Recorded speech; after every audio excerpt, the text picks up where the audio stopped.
I'm Evan Narcisse from Time Magazine. This week, the new movie Scott Pilgrim vs. the World comes out.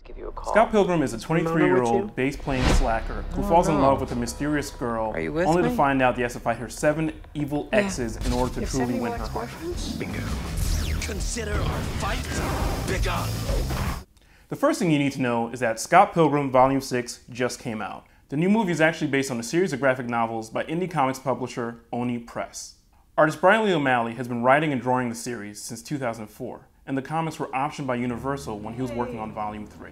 These graphic novels take all of life's weird dreams, pointless conversations, and random happenings, and weave them into an old-school video game indie rock adventure.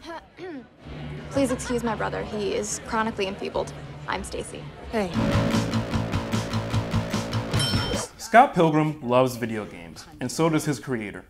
O'Malley peppers in references to old-school classics like The Legend of Zelda, Metroid, and Super Mario Bros. In the movie, director Edgar Wright steps up the reference stuff even more, throwing in snippets of old sitcom soundtracks, instant messaging bleeps, and computer startup chimes. It all makes for a fun and dizzying experience. Hey, lovebirds. We have unfinished business, I and he. He and me. Don't you talk to me about grammar. Scott Pilgrim is the best fighter in the province. Now, the movie doesn't fit easily into any one category. There's a romance at the center of it, but it's also really, really funny, and there's a surprising amount of action, too. It's awesome to see perpetual beta male Michael Cera kicking butt. That was epic. You'll be able to play as Scott Pilgrim.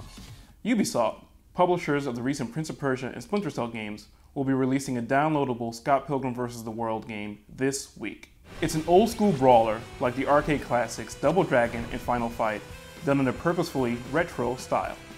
It's a love letter to the arcade era and can be played on PlayStation 3. Scott Pilgrim has 2 different endings. The romantic fate of Scott and Ramona's relationship and the resolution of the big boss battle differ pretty broadly between the comics and the movies. They're both pretty satisfying in their own way, but that difference is another reason you should go and see the movie, even if you've read all the comics already.